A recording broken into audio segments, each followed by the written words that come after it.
President Ford was greeted by the state's Republican leadership. Still surrounded by a number of Secret Servicemen, the president also paused for a conversation with his former Health, Education, and Welfare Secretary, Dr. David Matthews.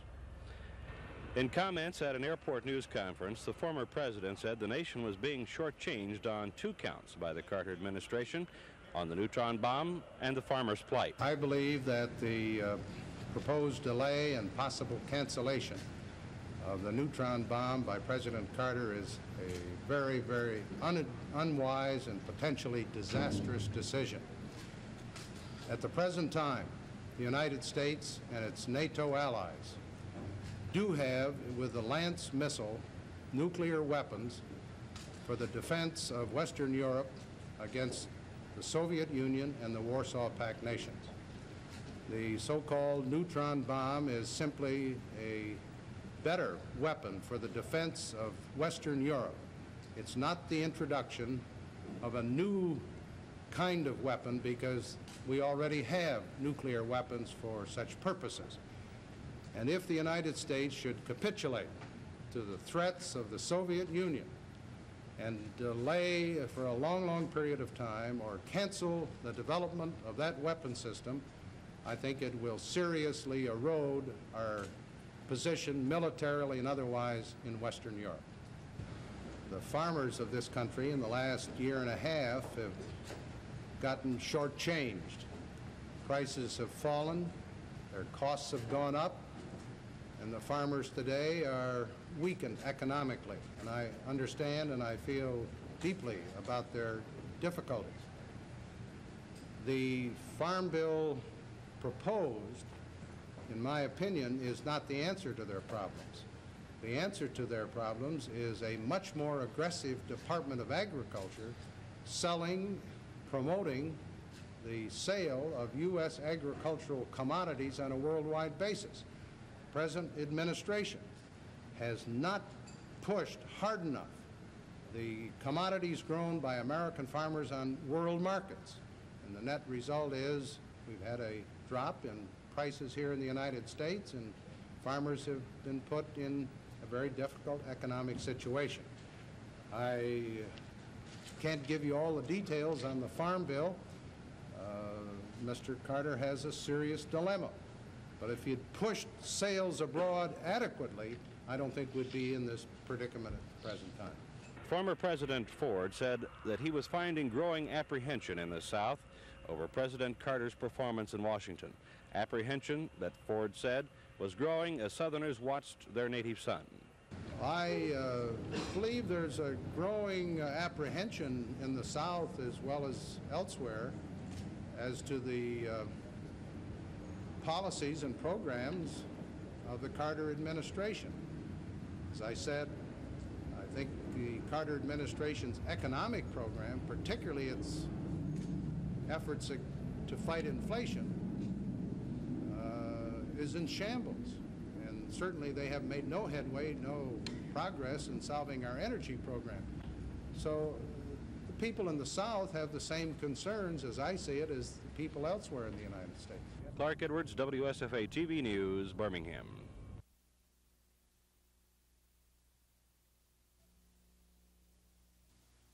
Today's charge came 21 days after she had 4 indictments brought against her in connection with financial dealings of the Treasurer's office.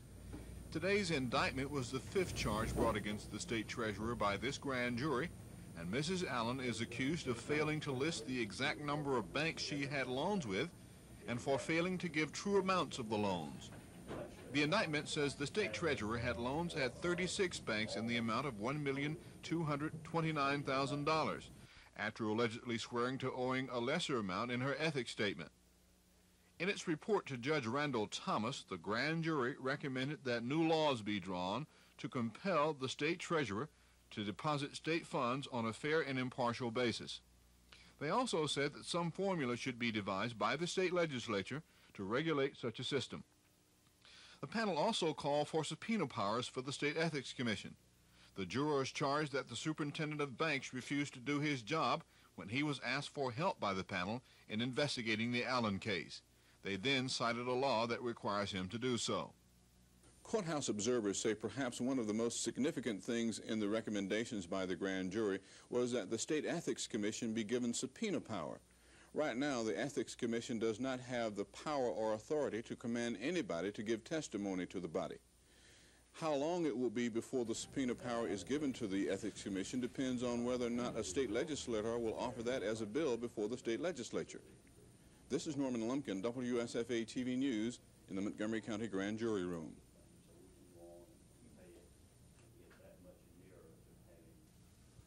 The Senate Finance and Taxation Committee added $6.5 million in amendments to the education budget, gave the bill a favorable report, and sent it to the Senate floor for debate. The education appropriation measure has grown considerably since it was reported out of a House committee several weeks ago. State Budget Officer James Rayford says the measure spends more than the anticipated revenue for the next fiscal year beginning in October. When we introduced the bill in January, it was based on revenue estimates of $1,193,000,000. The governor's bill contained appropriations of $1,167+ All right, the House then added to and took from, and it cleared the House with $1,174,000,000. Today, the F&T substituted the bill with a total of $1,191,000,000+, and later the committee added approximately $6.5 million in other amendments and 10 additional amendments, this bringing the total of the bill to approximately $1,197,000,000. Based on our current revenue projections, which is based on a very liberal 13.47% increase for next fiscal year, that would put us approximately $4 million above our revenue projections. At this point, this does not include the possibility of the passage of $2.6 million plus for private schools, which are 5 private colleges, which are historically funded by the state, $1.5 million for the new unemployment compensation bill, and approximately $6 million is estimated if and when the Senate decides to pass the teachers' retirement bill. The committee voted 11-0 and reported out a measure by Representative Brooks Hines that would raise the severance tax on gas and oil from 6% to 8%. Hines told the committee the increase would bring Alabama in line with Florida and would still leave the state below the taxing level of other oil and gas-producing states. Johnny Johnson of the Alabama Petroleum Council said that under the present tax formula, revenue in Alabama has increased 300% in the past few years. The additional money through the tax increase would go for prisons and Medicaid. The House voted to indefinitely postpone action on the TVA measure that would divert money from the Tennessee Valley Authority to North Alabama counties served by TVA. The decision cannot be reconsidered again, but there is a Senate version of the same bill which the House could accept. The vote to kill the House version was 50-43. The House adopted a resolution today supporting the Emergency Agriculture Act of 1978. From the state legislature, George Mitchell, WSFA TV News. The House Ways and Means Committee will consider the TVA bills sent to the committee from the Senate. It gives new life or kills the possibility of a TVA measure passing this session.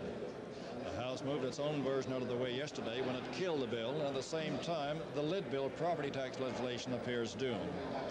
The Ways and Means did act favorably on a bill this morning affecting the Public Service Commission. What happened to do was a very minor change. The bill is the same as it was. It adds 2 new members to the Public Service Commission and adds extensive staff, specialized staff, that'll be needed to regulate the utilities in the state. Can you give me a little bit more on the staff? Well, you've got rate specialists, analysts, economists, people who are qualified to handle a job that the Public Service Commission is responsible for handling. And now the commissioners will run at large rather than... All commissioners will run at large rather than at district. That was one of the changes that was made. But they'll run statewide rather than in districts. The Senate, after passing a $250 million school construction capital outlay measure and approving an anti-pornography bill yesterday, settled down today to working from a special order calendar. They've already gone through a 6-item special order calendar, adopted a new one at 11 o'clock this morning. Measures passed in the legislature must meet the approval of the governor.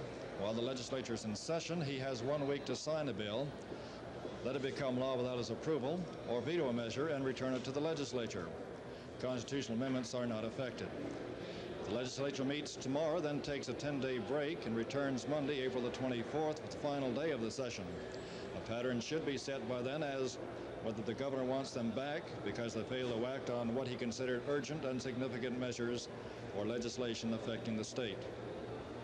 From the state legislature, George Mitchell, WSFA TV News.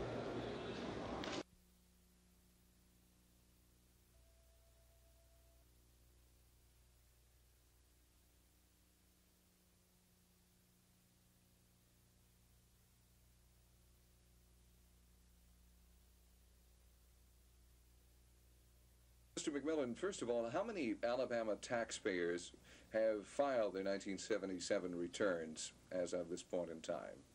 Now, 75% of the taxpayers in Alabama have filed their federal income tax returns. And that leaves 25% of the people who are still waiting to come right down to the wire to get their money paid. Yes. Or, speaking of the money, a lot of people are getting money back from the Internal Revenue Service. How many millions of dollars are going to be coming back into Alabama from IRS this year? Our records indicated as of March 31st that $252 million had been refunded to Alabama taxpayers. Mm-hmm. A lot of taxpayers do wait until the last minute, and some of them perhaps go over that April 15th, or this year the April 17th deadline. What happens to these people if they are late in paying their taxes?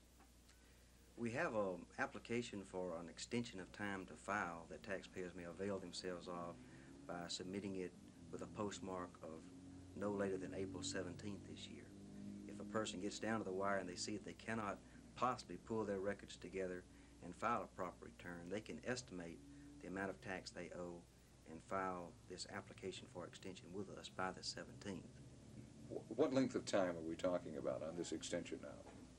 The application for automatic extension does require payment of the tax due on or before April 17th this year. Mm-hmm. It does give an extension only for the filing of the tax return itself, and that extension is for 2 months. A lot of people make mistakes when they're filing their income tax, and to people who are expecting it to get a refund, this sometimes delays matters and irritates them and causes problems for everybody. What are some of the common mistakes that people make in filing their income tax returns? I'm happy to say that this year there's been about a 12% reduction in the number of mistakes made as compared to last year. The two most common errors are failure to sign the tax return and also failure to provide a Social Security account number, which is, of course, the controlling number for the federal tax returns. What exactly goes on in Montgomery? You don't handle any money here, or no money is returned to this office, is that correct? That's true. All the returns for the state of Alabama are filed with the Chamblee, Georgia Service Center. We deal out of this office primarily with audits, collection matters, and intelligence matters. The 1977 income tax return form has been modified this year and has been made simpler. The feedback I've received has been positive, and of course this is further indicated by the reduction in error. So I'm happier with the new form, and I think most people find it easier to fill out. Is there any usual question that people come in at the last minute and start asking, other than, can I get an extension? The extension question, of course, is the most frequently asked question. There's some confusion this year about the standard deduction, which has been eliminated. We now have the zero bracket amount, which replaces the standard deduction. And we've had to field a number of questions on that topic. People who are expecting their refunds would, of course, like to get it in the next day's mail coming back, but how long does it take to get your income tax refund? A return filed at this time of the year, which of course is one of our peak periods, requires 10 to 12 weeks for the taxpayer to actually receive the refund check. So if you're filing in the middle of April, then you should not look for it for probably around the last of June or the 1st of July. Then. That's correct.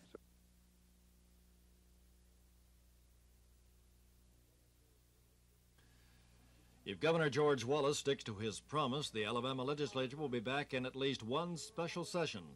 Wallace said he would call the lawmakers back to Montgomery if they failed to pass a lid bill on property taxes, and the measure is apparently a dead issue for this session. Each house blamed the other today for not working out differences on the lid law and the TVA bill when the efforts of a conference committee went down the drain. The action or inaction brought charges from the lid bill's sponsor, Representative Rick Manley, and a response from Lieutenant Governor Jerry Beasley. But the lid bill package is being held hostage by 3 appointees. Now, I can't argue with the position of 2 of them since they live in the area that involves the TVA, maybe. But I want you to know, and ladies and gentlemen of the press, I want you to be sure and understand and tell the people of this state who appointed that conference committee from the Senate. If the man sitting in the chair across the hall truly wants the lid bill, and be sure and tell the people of this, because he says he does. Why didn't you tell me that? He appointed that committee. And that committee is communicating with him, and they are absolutely opposed to letting that lid bill out until everything is done on the TVA bill.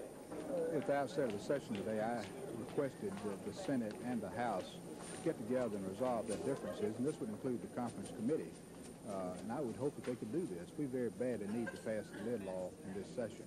Of course, it's my own opinion that we also need to pass the TVA amendment, not as an amendment to the lid law, but in a separate bill, which is exactly what the House conferees requested, so I'm told, and I assume most of the members of the House. That bill has been in the House now for a good while and has not been voted on. The lid law, in my opinion, would pass with the present conference committee very quickly if differences could be put aside and perhaps politics could be put aside. The House conferee's position is this. We feel reasonable and practically we ought to be allowed to extract the lid bill from the conference committee and bring it back to the floor of the House and see if the House will pass it. We may not pass it. I realize that. But I think we ought to let the House face that issue. And if we can pass it, allow it to go across the hall. Then at that point, this House has the TVA bill Monday week, and across the hall they have the lid bill. And we can play Russian roulette. All the House wants to do is to have a special session of the legislature so that they can milk the taxpayers once again unnecessarily. And I think Rick knows this, and I think most of the members of the House know this.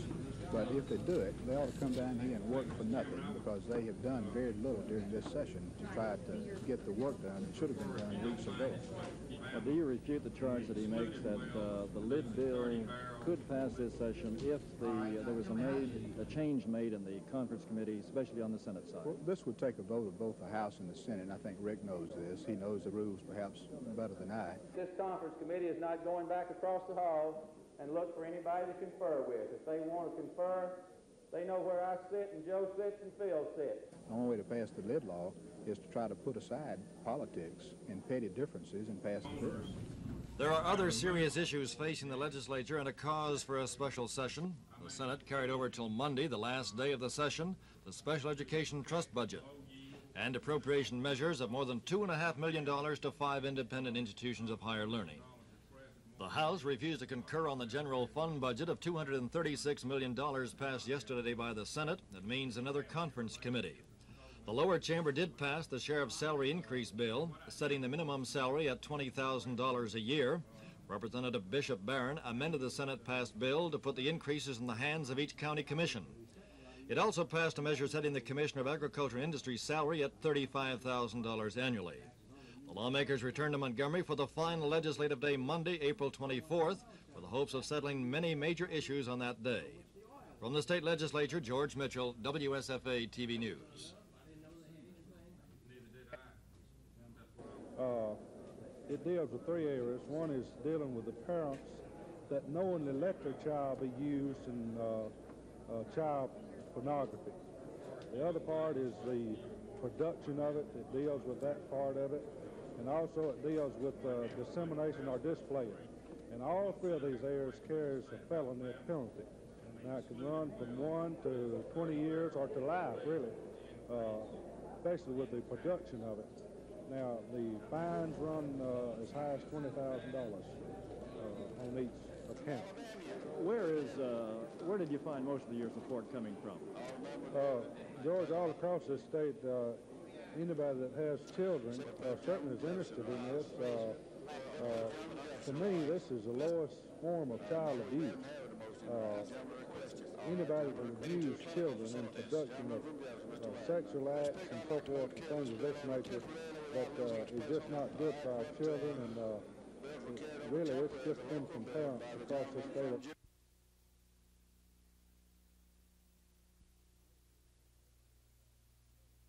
I don't think that the Senate, and the Senate is the only branch of the legislature which has a role in the confirmation process, can do anything further. The Rules Committee has unfavorably reported 3 of the appointees to that commission, and I think that terminates any action that the Senate can take on those 3 names. So it remains in the hands of the Supreme Court? Well, really, it remains in the hands of the appointing authority, that is the governor, the lieutenant governor, and the Speaker of the House. The appointing authority has sent us these 3 names on at least 3 prior occasions. In neither of those instances did the Rules Committee give a favorable report to those 3 names. The Assistant Attorney General, who is the counsel to the Ethics Commission, has indicated that he feels that it is time for the appointing authority to send up some different names.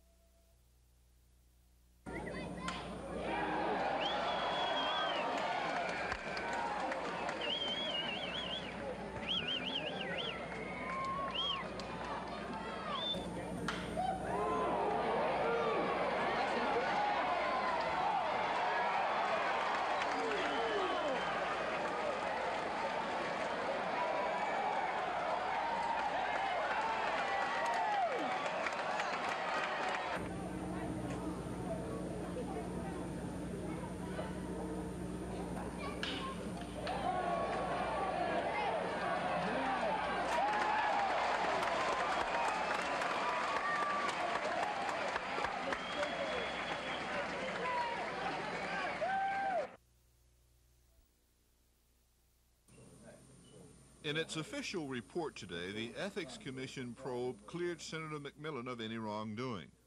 The McMillan affair and several other anonymous tips to Ethics Commission members pertaining to potential political candidates brought this statement from Ethics Executive Secretary Melvin Cooper. I hope that as we go through this election year, Norman, that no opponent will use or attempt to use the Ethics Commission or the ethics law as a tool against his opponent. The Ethics Commission is not political. We're not in a political race. We will have no part of the political race. If a complaint is filed against a candidate, we're going to drop everything else we're doing, and we're going to devote our full attention to clearing the matter up as quickly as we can.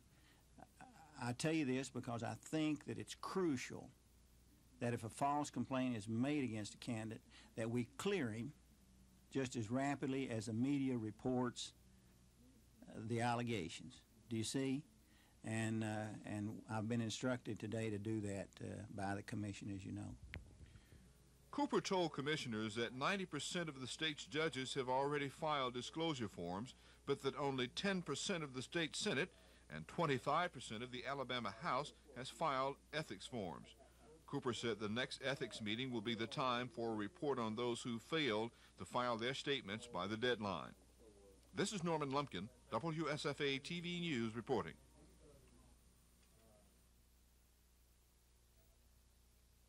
You're thinking about it. Maybe they're not getting the right answers. He was able to get a pay raise for the trooper. That brought us up. And planning for the Tuscany. Well, Dave, the first thing is try to comply with Judge Johnson's order is come up to 25% blacks in our patrol enforcement personnel. How do you plan to do that? Well, we've gone to the legislature to ask for $2 million supplemental appropriations. And if we get the $2 million, we can hire the men. If we do not get the $2 million, we just can't hire them, and I don't know what'll happen. You say that you were going to retire in January. Why is that? Well, that's been my plans for years. I'll be of age, and I'll have my time in the state, and that's just retirement time. Is it also aided by the fact that Governor Wallace will be leaving office also? Sir. No, sir. No, sir.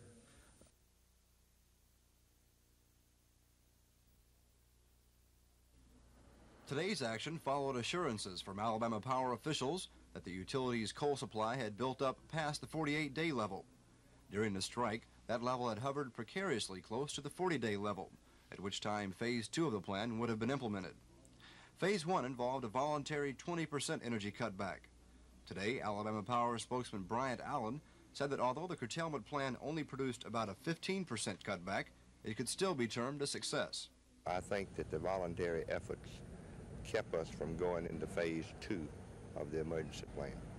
I know it's hard to predict coal strikes like the one we just had, but will Alabama Power be taking any normal precautionary measures in the future? Well, yes. We know from past history that the middle of the summer in late July and August, it puts a peak demand on our system. So we will be attempting to stockpile coal for that usage because as we cannot get the supply of coal as fast as we burn it on peak usage weeks in the middle of the summer. A lot of people now are talking about purchase power, trying to keep it at an acceptable rate. What is being done about that? We are within 1% right now of being able to go on maximum efficient generation within the state, and we are striving within the next 2 weeks by the end of this month to be at that position and not have to purchase any power. What does that mean now? That means that the fuel adjustment clause that seems to be very disturbing to everybody because purchase power is higher than maximum efficient generation within the state. Allen says that the recent dry weather may cause another problem. Most of the lakes providing hydroelectric power are below the normal levels. The hydroelectric dams are currently producing about 9% of the company's total power output. But as the lakes continue to dry out, that percentage may have to drop, causing an added demand on coal and nuclear power. This is Dave Rickey, WSFA TV News reporting.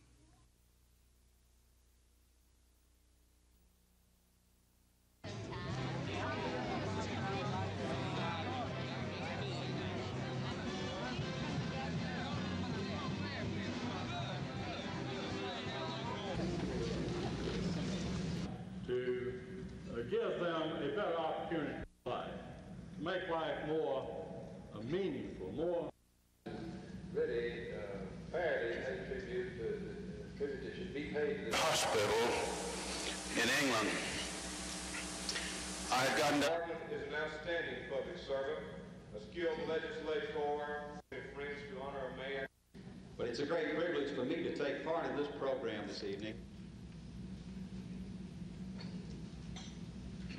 Traditional nominee of the Democratic Party with the city of Birmingham as the symbol of the war.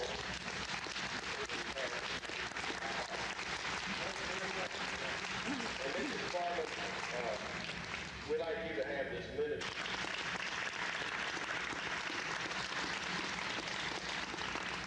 Particularly in the fields of medicine, that is health, and education. And one thing that a good many people may think rather strange is that Lister was...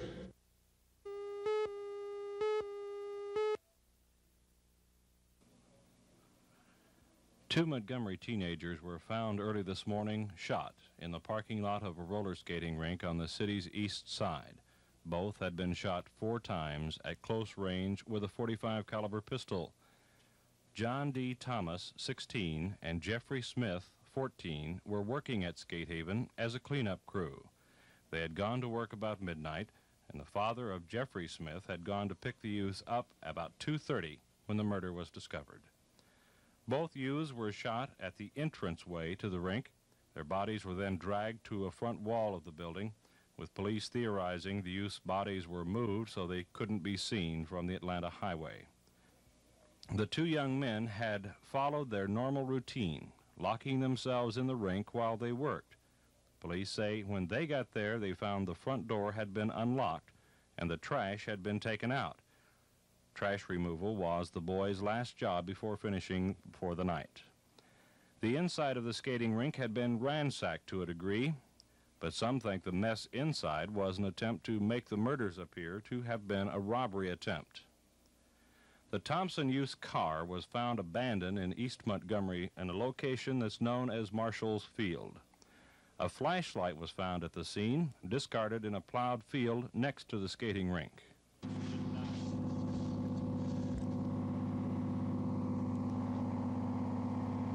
About 20 Montgomery police officers are searching a plowed field immediately adjacent to Skatehaven, looking for any clues, particularly the firearm used.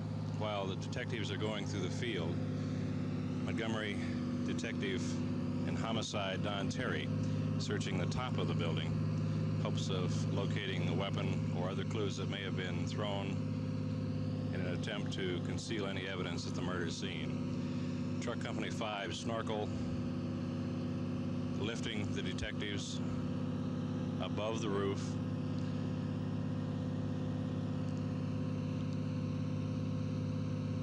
Mayor Emery Fulmer, Chief Swindle, continue searching on the ground as every available police officer in the city of Montgomery is now working on the murder of the two young teenagers. Mayor Emery Fulmer has urged all Montgomery citizens who might have some information about the crime to contact the police. Fulmer said that regardless of how minor a person might think their information, any and all information could be very helpful. If a citizen wishes to remain anonymous, you can call the Citizen Alert number 262-4000. 262-4000. Anyone who might have had contact with the youths prior to the incident or who may have driven past the scene last night between midnight and 4 a.m. are urged to call the police immediately. Police are still searching for motives, the murder weapon, and are checking all possible suspects in a massive citywide effort. So far, the community reaction has been one of shock and disbelief. Police have recovered all of the bullets in the shooting, including one bullet that apparently ricocheted off the concrete driveway and lodged in the wood facing of the skating rink. Police lab officers removed that board from the building with the impression of the bullet still in it. The area around Skatehaven on the Atlanta highway is blocked off. Spectators are only in the way of police officers working on the double murder. The rink will not be allowed to reopen until all investigations at the scene are complete. Clark Edwards, WSFA TV News.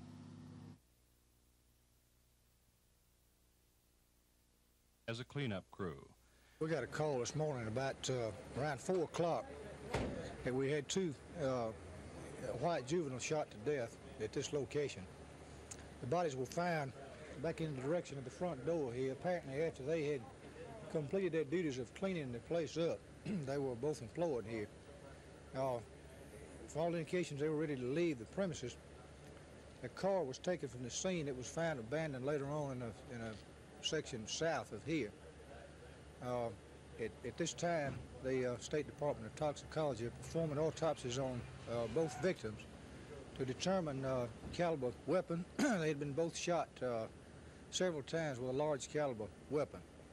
We've collected a number of pieces of physical evidence at the scene, and we have everything available at the time on the street in this investigation with the police department, the counties assisting us, and also the state. We've got some good clues. We have some good evidence that as a matter of checking out some leads now. We don't have anything concrete. However, things do look bright for something that we can get our teeth in by late this afternoon. Both youths were shot at the entranceway to the rink. Their bodies were then dragged to a front wall of the building, with police theorizing the youth's bodies were moved so they couldn't be seen from the Atlanta highway. The two young men had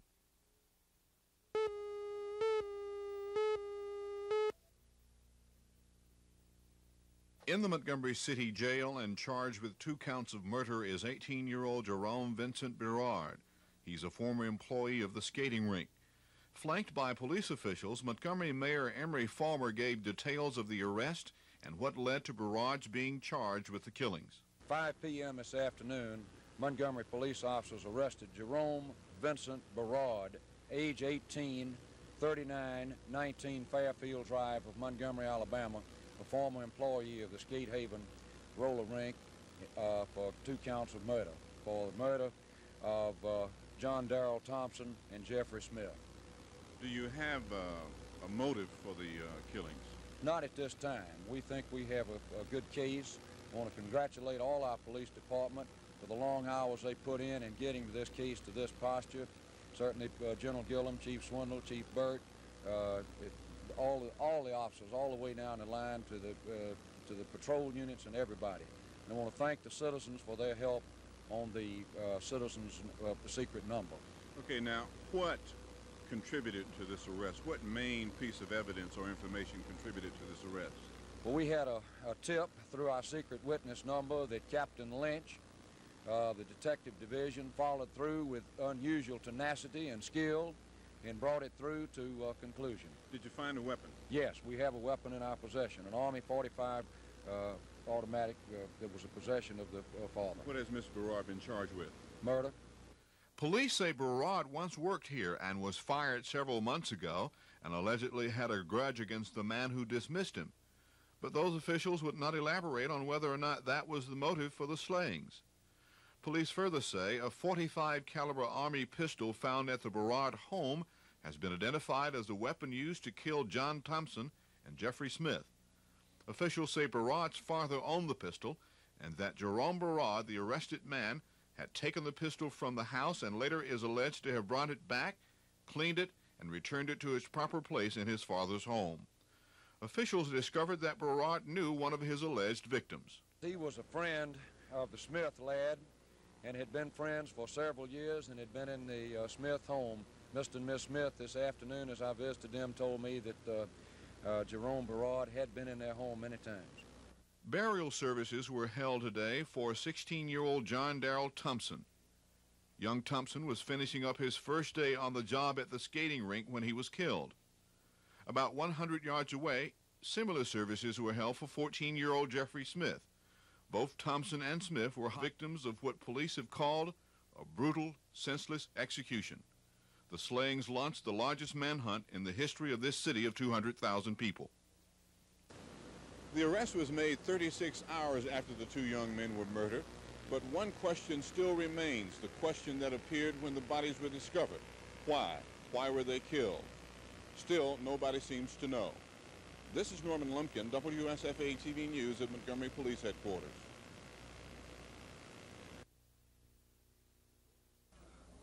Authorities say 19-year-old William Mills was shot once in the chest with a 20-gauge shotgun. The incident occurred at 2322 Stella Street on the city's north side.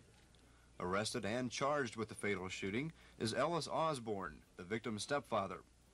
Authorities say the shooting resulted from a domestic squabble, although complete details are still unavailable. Osborne reportedly had barricaded himself inside his house after the shooting occurred, but he surrendered to police without resistance a short time later. The incident is still under investigation. This is Dave Rickey, WSFA TV News reporting. We need a good investigator armed with subpoena power.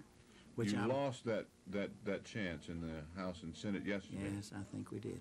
You think you'll ever get subpoena power? No, I don't. I'm rather pessimistic. I don't believe the legislature will see fit to give us subpoena power. We're one of the few ethics commissions or ethics boards, you know, they're called by different names in different states, that does not have subpoena power. Only Wednesday I was in another county. The first thing I had to do, Norman, was to go to the district attorney and say, I don't have the power, but you do.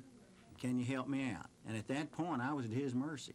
If he said, I don't care to help you, what I wanted, the information I wanted would have been completely unavailable to me. And I'm going to have to live with that. Now, let's both hope that our fine district attorneys and all the circuits will cooperate as fully with the work of this commission as has Mr. Evans here in Montgomery County. Mr. Roberts, Mr. St. John, Mr. Shelby. Happy to be here today and happy that I could bring you some tomato plants. And hopefully you will plant them. Now, in the event...